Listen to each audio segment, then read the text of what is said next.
ನಮಸ್ತೆ ಗೆಳೆಯರೇ, welcome to my YouTube channel.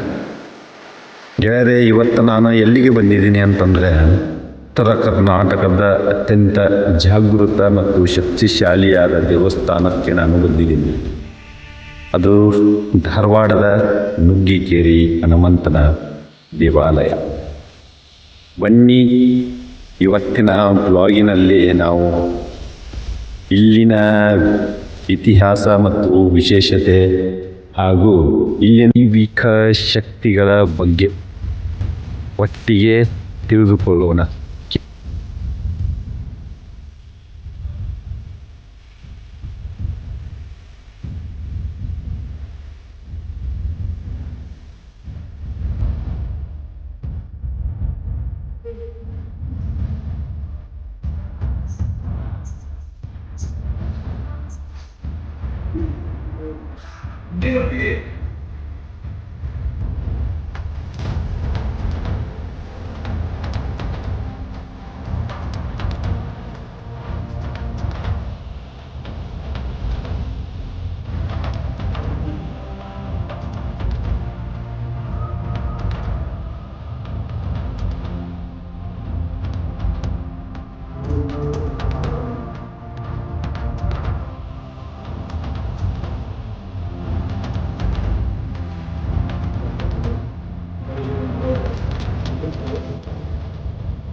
ಗೆಳೆಯರೇ, ಸ್ವಲ್ಪ ಇತಿಹಾಸದ ಕಡೆ ಹೋಗೋಣ. ನುಗ್ಗಿಕೇರಿ ಆಂಜನೇಯ ದೇವಸ್ಥಾನದ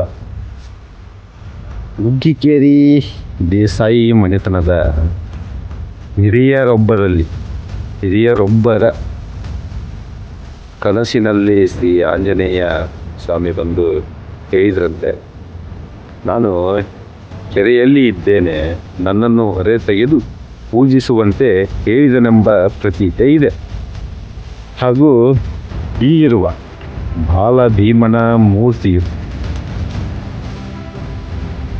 ವಿಜಯನಗರ ಸಾಮ್ರಾಜ್ಯದ ಶ್ರೀ ಕೃಷ್ಣದೇವರಾಜರ ಆಸ್ಥಾನದ ಮುಖ್ಯ ಸಂತರಾಗಿದ್ದ ವ್ಯಾಸತೀರ್ಥರು ಇದನ್ನು ಪ್ರತಿಷ್ಠಾಪಿಸಿದರು ಅಂತ ಇತಿಹಾಸ ಹೇಳ್ತದೆ. ಬನ್ನಿ, ಮೂರ್ತಿಯ ವಿಶೇಷತೆಯನ್ನು ತಿಳಿದುಕೊಂಡು ಬರೋಣ. ಇಲ್ಲಿನ ಆಂಜನೇಯ ಸ್ವಾಮಿಯ ಮೂರ್ತಿ ಸುಮಾರು 5 ಅಡಿ ಎತ್ತರದಲ್ಲಿದೆ.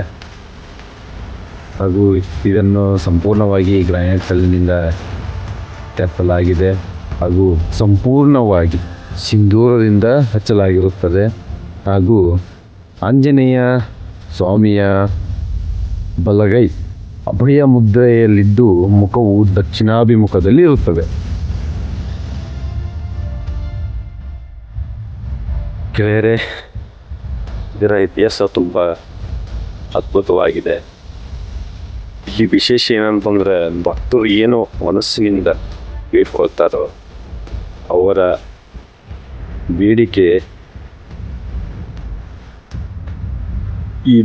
ಈಡೇರುವಂಥ ಸಾಕ್ಷಿಗಳು ತುಂಬ ಇದ್ದಾವೆ.